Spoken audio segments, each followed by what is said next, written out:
जैसे बोले ये वैसे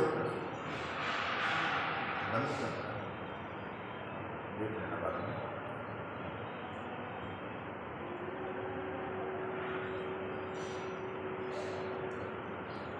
अब देखिए नचिकेता के साथ में जो घटना हुई थी बस इनके साथ हुई।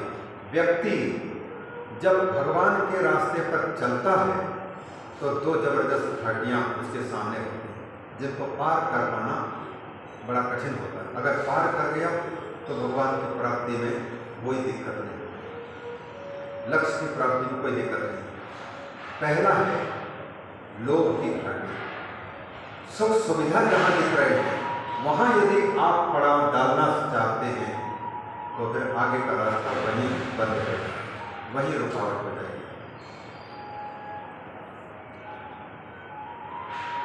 आठवीं कक्षा तक पढ़ करके व्यक्ति को अगर कहीं प्राइमरी विद्यालय में टीचर बनने का अवसर आ गया और उसी को पर्याप्त मान लिया तो फिर आगे वो जो प्रिंसिपल अथवा जो प्रोफेसर बनने के सपना नहीं देख पा रहे तो वो बन भी नहीं पाएगा। छोटी चीज को लांघना पड़ेगा, आगे जाना पड़ेगा। तो ये घाटियां आई पहले तो सुख सुविधा के नारद जी की, लेकिन इन जालों में वो फंसे नहीं फंसे तो क्रॉस करते करते कहते हैं मैं पूरे उत्तर में ऐसे हिमालय के जंगल में पहुंचा। गर्मी के दिन थे, भूखा प्यासा था, प्यास लगी थी, पानी की तलाश में ढूंढ रहा था, पानी नहीं मिल पा रहा था। रात में सो लेता था, कहीं जंगल के जानवर चिल्लाते, कभी सर्प सनसनाहट करते, लेकिन फिर भी मैं उस जंगल में रहता था। मुश्किल से एक दिन जब पानी मिले तो पानी पिया और वहीं पर पीपल के पेड़ के नीचे में बैठ गया और संतों के द्वारा प्राप्त हुए उस मंत्र को दोहराने लग गया। और ऐसा ध्यान लगा हमारा कि मैं कौन हूँ, कहाँ हूँ, कैसे हूँ, ये बिल्कुल होश न रहा। एकाग्र और एकाग्रता के समय पर मेरे आंख बंद थे, नाम जब चल रहा था, मुझे पता ही नहीं कि मैं जप रहा हूँ कि नहीं। और आंख बंद है और उस आंख बंद में भी पूरा का पूरा प्रकाश ही प्रकाश लग रहा था। और उस प्रकाश के बीच में एक छोटा सा बच्चा 10 से 16 साल का दिख रहा था, जिनके 4 भुजाएं हैं, पीतांबर पहने हुए हैं, घुंघराले लटके केश है, कानों में कुंडल है, सुंदर तिलक है, यज्ञोपवीत है, पीतांबर है, हाथ में शंख चक्र गदा पद्म लिए हुए हैं, मंद मंद मुस्कान कर रहा, सशंख चक्रम सकीरीट कुंडलम सपीत वस्त्रम सरसीरुहेक्षणम सहार वक्ष स्थल कौस्तुभश्रियम नमामि विष्णुम शिरसा चतुर्भुजम। बस उसमें मेरे आंखें गड़ गई, देखता ही रह गया। और इतना आनंद आ रहा था कि प्रसन्नता के कारण मेरी आंखों से आंसू आने लग गए, रोम खड़े होने लग गए। और ऐसा देखते देखते थोड़ी देर में वह चित्र गायब हो गया। जब गायब हो गया तो मैं छटपटा करके आंख खोल करके देखा कि वो कहाँ है जिसको मैं देख रहा हूँ, नहीं दिखाई दे रहे। तो मैं रोने लग गया उसको देखने के लिए, लेकिन नहीं दिख रहा था। ऊपर से आवाज आई, खेद का विषय है बालक, अभी तो जिस दृश्य को देख रहा था उस दृश्य को इस जीवन में तुम देख नहीं पाओगे। बोले क्यों? क्योंकि इस शरीर को जो प्राप्त किए हो, यह शरीर, इस शरीर में अनेक वासनाएं हैं, जिन वासनाओं के कारण तुम संसार के प्रलोभन में, संसार के चाक में खींचोगे। इस कारण से चित्त वहां लगने के कारण एकाग्रता नहीं बन पाएगी। एकाग्रता नहीं बन पाने के कारण इस चित्र को अभी तुम इस जन्म में देख नहीं पाओगे। तो फिर कब देख पाऊंगा? बोले जब दूसरा जन्म होगा तब इस को फिर देख पाओगे। पूछा, नारद जी कहते मैंने उनसे पूछा तो फिर नहीं देख पाऊंगा तो फिर ये देखा कैसे? अगर मेरी वासनाएं नहीं देखने देती, हमारे संस्कार इच्छाएं वो संसार में फंसाए रह जाते हैं। तो बोले कि बेटा ये जो देखने को मिला वो संतों की संगति में पढ़ करके भगवान का जो चरित्र तुमने सुना था उससे तुम्हारे चित्त की शुद्धि हुई थी। और संतों की सेवा करते करते संतों के जूठन भी तुमने पाया, तुम्हारी माँ ने पाया। उस सेवा के कारण तुम्हारी चित्त की शुद्धि हुई थी। बस उसी के कारण इस विश्वास को दिलाने के लिए कि परमात्मा तुम्हें जरूर मिलेंगे, लेकिन परमात्मा मिलेंगे, दिखेंगे तो तुम पहचान कैसे पाओगे? तो पहचान बताने के लिए एक झलक पहले दिखाना जरूरी। अब कहते हैं भगवान का हम दर्शन पाना चाहते हैं, लेकिन भगवान का दर्शन हो जाएगा तो कैसे पहचान पाएंगे? क्या आपने इसके पहले कभी देखा? चित्र में तो बहुत देखा, लेकिन प्रत्यक्ष देखा? भगवान हमारे सामने उपस्थित नहीं है, यह कहना गलत है। हमारी आंख नहीं है, यह कहना सच है। पहचान नहीं पा रहे, इसलिए भगवान ही स्वयं अपने पहचान कराने के लिए पहले एक बार दिख जाते हैं, उसका एहसास करा देते हैं ताकि पहचान सके। तो कहा कि दोबारा जब जन्म होगा तो तुम पहचान पाओगे, तुम्हारी वासनाएं अभी संसार में लगेंगी। ये नारद जी की नहीं, हम सबकी स्थिति यही है। जन्म जन्म के कर्मों के संस्कारों की वासनाएं, इन वासनाओं से व्यक्ति उबर नहीं पा रहा। चाहता तो है कि हम ऊपर उठे, परमात्मा को प्राप्त करें, स्वयं को जाने, लेकिन वासनाएं उसको हटा। लेकिन किंतु परंतु शब्द निकल रहा है, सबके मुख से निकल रहा है। लेकिन किंतु परंतु कोई काम करना चाहता है, भगवत प्राप्ति का चाहता है, अपने आप को जानना चाहता है, लेकिन किंतु परंतु ये काम बाकी है, वो काम बाकी है, ये करना बाकी है, वो करना बाकी है। और ये करना बाकी आज की नहीं है, न जाने कितने हजार शरीरों में हम यही करते करते बाकी के बाकी ही रहते हैं, काम पूरा हुआ ही नहीं। इसलिए तो संत लोगों ने कहा है, जब तक रहेगी जिंदगी फुर्सत न होगी काम से, अर्थात ही कर वक्त कुछ ऐसा निकालो, भजन करो श्री राम के, पहचान लो अपने आप को, ऐसा अवसर देते। तो वो यह कहकर कि अगले जन्म में मेरी कृपा से तुमको यह ज्ञान प्राप्त हो जाएगा, यह कहकर के गायब हो गए। उनके गायब होते ही मैं पागल की भांति जहाँ भी जाता था, उन ऋषियों के दिए हुए मंत्र को मैं जपता था, जोर जोर से भगवान नाम उच्चारण करता था। लोग मुझे पागल कहते थे, मुझे ऐसे ही कितने लोग ताने मारते थे, क्योंकि जो भगवान का भजन करेगा पहले पहले तो भगवान के भक्त की परीक्षा ही यही है, अपमान। समाज कहेगा मीरा को क्या नहीं कहा गया, राजरानी थी वो, कोई गरीब घराने की बच्ची भी नहीं थी, और राजरानी राजा की राजकुमारी, उसको लोगों ने कहा कि ये तो पूरे पगली है, पूरे खानदान पर बट्टा लगा कर रखी, इसने बदनाम करवा कर रखा। ओढ़ लई लोई और कुल की कहानी छोड़ करके, कुल की मर्यादा छोड़ करके वो कैसे कैसे कही।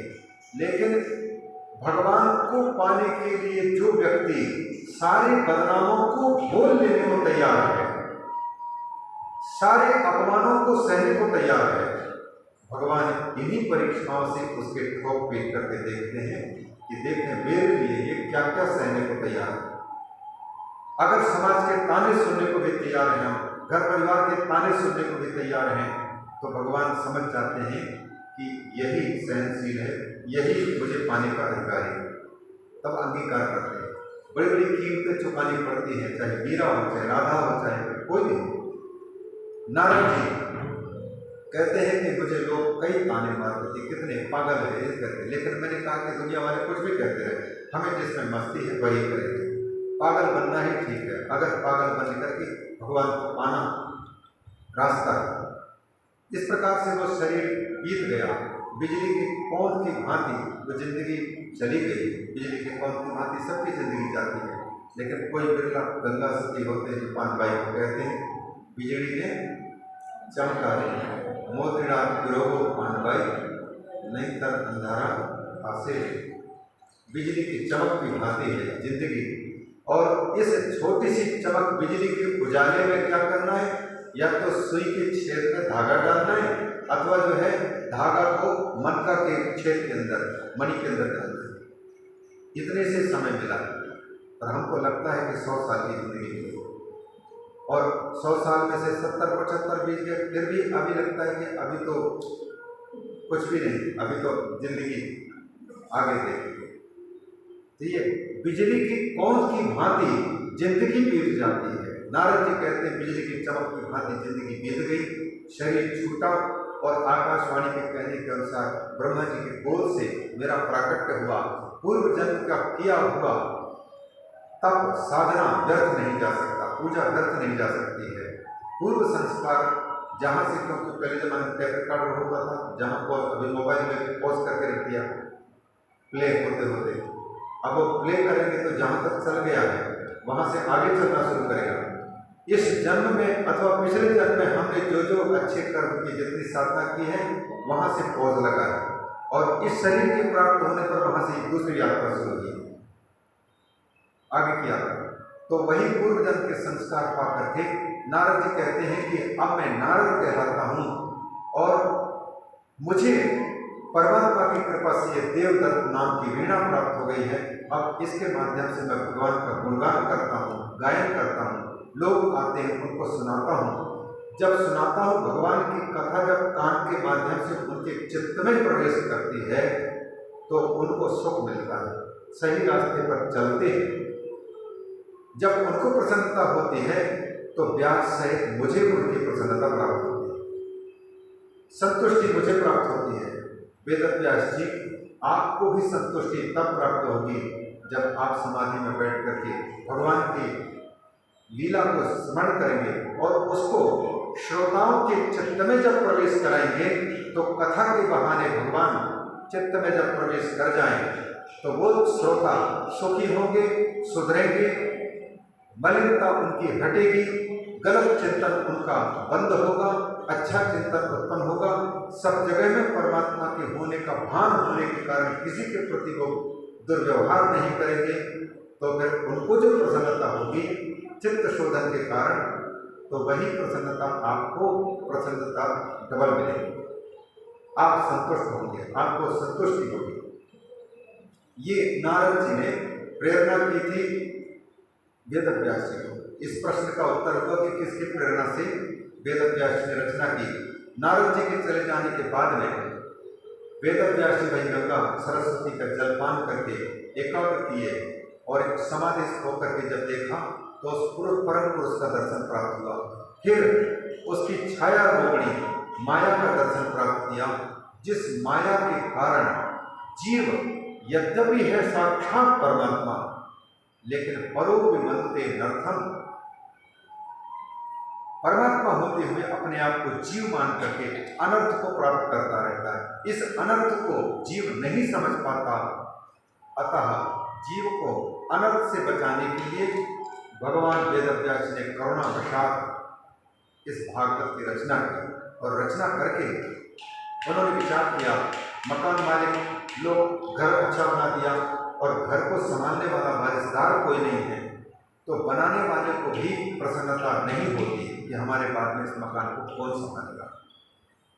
रचना तो की भागवत की, लेकिन इसको जब तक कोई पात्र न मिल जाए, उसको न सुना दिया जाए, तब तक प्रसन्नता क्या दे सकते हैं भागवत। इसलिए वेदव्यास जी ने देखा मेरा बेटा था, वो पात्र था, लेकिन वो तो चला गया पहले से। तो उन्होंने अपने ऋग्वेद, यजुर्वेद, सामवेद, अथर्ववेद, इन चारों वेदों के जो पढ़ने वाले बच्चे थे, जैमिनी आदि, पैल, सुमंतु आदि, उन्हीं को उन्होंने सोचा कि कुछ श्लोक उनको पढ़ा दें। तो वह पढ़ करके और जंगल में जब समिधा लकड़ी अपनी पूजा की सामग्री लेने के लिए जाते थे, तब इन गीतों को दोहराते थे, भाग करके कुछ श्लोकों को, उनमें से वक्ता लोग प्राय से 2 श्लोकों को उच्चारण करते हैं। एक तो भगवान के स्वभाव का परिचय देने वाला श्लोक और एक भगवान की सुंदरता का परिचय देने वाला श्लोक। सुंदरता का, भगवान का कैसा सुंदर रूप है, चित्र खींचने वाला एक श्लोक पढ़ा। जंगल में लकड़ी समिधा एकत्रित कर रहे थे, जहाँ पर सुखदेव जी कहीं जंगल में एकांत में बैठे हुए थे और वह लकड़ी चुनते चुनते वेदव्यास जी के द्वारा पढ़ाए हुए भागवत के श्लोकों में से मन आए जिसको वो श्लोक को दोहराते थे। सभी मीठे श्लोक हैं। तो भगवान के श्री कृष्ण के उस समय का चित्र खिंचा, जिस समय भगवान श्री कृष्ण ग्वाल बालों के साथ में बछड़ों को चराने के लिए जंगल की ओर जा रहे हैं। आगे आगे गैया बछड़े जा चुके हैं, उनके पीछे पीछे ग्वाल भी जा रहे हैं और बीचों बीच में भगवान श्री कृष्ण हैं और मुरली की धुन बजाते जा रहे हैं। और सब लोगों ने, भगवान श्री कृष्ण ने स्वयं ये कनेर के टहनी गमछा बांध करके, फेटा बांध करके उस पर लटका रखे, कानों में कर्णिका, कनेर, मुरली धारण किए हुए, नटखट सा वेद धारण किया हुआ है, और उनके चारों ओर ग्वाल वाले उनको घेरे हुए हैं। उनकी मुरली सुन सुन करके प्रसन्न हो रहे हैं, और वो प्रसन्न होने वाले ग्वाल वाले उनकी प्रशंसा कर रहे हैं। बर्हापीडम, सिर पर मयूर का पंख है। नटवर बपु कर्णयो कर्णिकारम, दोनों कानों में कनेर, कर्णिका ये है। कर्णयो कर्णिकारम बिभ्रदवासः कनक कपिशम, धोती कैसी है? सोने की भांति पीले, कनक।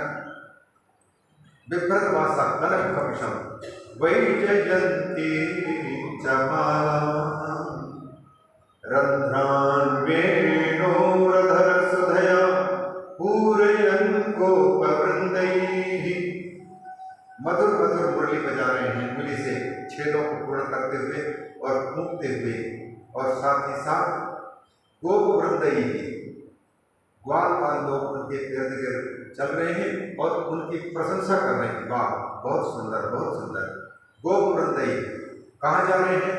वृंदारण्यम स्वपदरमणम प्राविशद गीत कीर्ति, प्राविशद गीत कीर्ति। वृंदारण्य में, वृंदावन में प्रवेश कर रहे हैं। वृंदा तुलसी को बोलते हैं, तुलसी वन है वृंदावन में, अथवा भक्तों के वृंद उसको रक्षा करते हैं, बचाते हैं, उसका नाम वृंदावन। वृंदम भक्त वृंदम अवधि रक्षति, वृंदावन, वृंदावन की ओर जा रहे हैं, और अपने चरणों से उस भूमि को पवित्र बना रहे। कैसे पवित्र बना रहे? स्वपद रमणम, भगवान का जो धाम है उससे भी ज्यादा पवित्र बनाते जा रहे हैं। ये भगवान के पूरे चित्र को खींचने वाला श्लोक एकांत में वृक्ष के नीचे बैठे हुए सुखदेव जी के कान में जब पड़ा तो उसकी समाधि टूट गई। कान में पड़ते ही उन्होंने सोचा ये आवाज कहाँ से आ रही है, कितना सुंदर है, कितना सुंदर चित्र है, गीत कहाँ से आ रहे हैं। तब तक दूसरे भगवान के स्वभाव को दर्शाने वाला एक मंत्र सुनाई दिया। अहो बकीयम स्तन कालकूटम जिघांसया पायदप्य साधे लेभे गतिं धातृचितां ततोऽन्यं कं वा दयालुं शरणं व्रजेम। श्लोक कहता है, अहो बकी, धन्य है वो बकासुर की बहन बकी, पूतना। देखो तो सही, अहो बकी यम स्तन कालकूटम, स्तन में कालकूट जहर लगा करके इसलिए आई थी कि कंस के द्वारा भेजे जाने पर कि उस बच्चे को दूध पिलाने के बहाने समाप्त कर दे, मार दी। जिघांसया अपायत, पिलाया, उनको दुग्धपान कराया, लेकिन पिलाने का उद्देश्य दूध पिला करके उनको जीवन देना तो नहीं था, वो तो जहर दे करके समाप्त करना था। लेकिन धन्य है भगवान, जहर दे करके मारने के लिए आई हुई जो राक्षसी है, और क्योंकि वो माँ की भांति अपनी गोद में लेकर के दूध पिलाया, तो भगवान ने कहा, विचार किया, बिच्छू का काम है डंक मारना, और डंक मारने वाले को मनुष्य भी अगर डंक मारे तो बिच्छू में और मनुष्य में क्या अंतर है? सर्प काटता है और मनुष्य भी लौट करके उसको काटे तो सर्प में इसमें अंतर क्या है? राक्षसी अपने राक्षस असुर स्वभाव के अनुसार जो कर रही है ठीक है, लेकिन ये मां का रूप धारण करके आई है, तो मैं भी अपने स्वभाव को, जैसे ये अपने स्वभाव को नहीं छोड़ रही है, तो मैं अपने स्वभाव को क्यों छोड़ूं? मेरी शरण में जो भी आए उसके लिए मैं क्या सलूक करूं उसके लिए? तो कहते हैं उनको मां की गति है, स्वर्ग दिया, क्योंकि मां का रूप धारण किया। ये भगवान की करुणामय की कथा की शुरुआत है। 10 स्कंद में जो आएगा, शुरू ही करुणा से शुरू करेगी और अंत में भी करुणा ही है। शुरुआत में देखो पूतना जहर पिला करके मारने के लिए आई थी, और सबसे अंतिम लीला में व्याध आया था बाण मार करके, उसको भी सदगति प्रदान की। इसका मतलब है भगवान ने जो कुछ इन दो लीलाओं के बीच में, पूतना उद्धार के और व्याध उद्धार के बीच में जो भी लीलाएं हुई हैं, दुनिया ना समझ होने के कारण भगवान के चरित्र को चाहे जो भी समझे, लेकिन भगवान का चरित्र केवल करुणा के कारण सब कुछ हुई। अगर भगवान कहीं पर क्रूर दिखाई देते हैं, अमर्यादित दिखाई देते हैं, अधार्मिक दिखाई देते हैं, तो वह हमारी दृष्टि का दोष है, उनका नहीं। हमारे देखने का तरीका भी है। माँ क्या अपने बच्चे को सड़क के पार करते देख करके, बार बार सड़क में खेलते हुए देख करके और बार बार मोटरसाइकिलों के आने को भी देख करके बच्चे पर थप्पड़ नहीं लगती, डांटती भी है और मारती भी है? तो क्या यह माँ की क्रूरता है? यह करुणा है, बच्चे को कुछ हो न जाए इस दृष्टि से मारते हैं, झपटते हैं, डांटते हैं। उसी प्रकार से संसार के बुरे लोगों को अगर चपेट देते हैं भगवान, समाप्त करते हैं, तो ये केवल करुणा है, जीव मात्र पर दया, करुणामय की लीला है। तो ऐसे करुणामय के इस बात को सुनकर के वेद व्यास जी के पुत्र सुखदेव जी से रहा नहीं गया, और वो जहाँ से आवाज़ आई थी वहाँ पहुँच गए। उनसे पूछताछ की, भैया आप कौन हैं और ये गीत कहाँ से सुना? उन्होंने कहा कि हमारे गुरु जी ने सुनाया है। आप दर्शन करना चाहते हैं? बोले कि किस गुरु जी ने सिखाया, जरा हमको दर्शन कराओ। तो चलो हमारे साथ। वेद व्यास जी के पास में गए। वेद व्यास जी ने अपने पुत्र को जैसे देखा और सुखदेव ने अपने पिता को देखा, दोनों के आंखों में प्रसन्नता के आंसू आ गए, और फिर उन्होंने वेद व्यास जी से प्रार्थना की कि हमें ये चाहिए, भागवत है। अतः ब्रह्मनिष्ठ महापुरुष सुखदेव जी ने पहले तो उसका अध्ययन किया, और फिर अध्ययन करने के बाद ये सोचते रहे कि कोई अधिकारी श्रोता मिल जाए जिसको सुना करके मैं भी कृतार्थ हो जाऊं और श्रोता भी। अतः फिर परीक्षित का जन्म धर्म आएगा, उसको हम लोग शंकाल के सत्र में श्रवण करेंगे। ये भूमिका ढंग से हो जाएगी तो आगे कथा को दौड़ करने से हो जाएगी। इस कारण से शब्दों को यहीं पर विराम देते हैं। परीक्षित का चरित्र बाकी है, शुभदेव जी का और वेद व्यास जी का कथन हो चुका, और बिल्कुल ये 19वां अध्याय तक 13 अध्याय में परीक्षित के विहंगावलोकन करेंगे। दशम स्कंद के द्वितीय स्कंद के भी 10 अध्यायों में से मुख्य बातों को, जो हम लोगों की समझ के मुख्य तो सभी बातें हैं, लेकिन कहने लायक हम जिन बातों को अपने आप को समझते हैं, उन बातों को, और आप जिनको समझ सकते हैं ऐसा भगवान संकेत करेंगे, उन बातों को रखने की प्रयास करेंगे। गोविंद गोविंद गाइए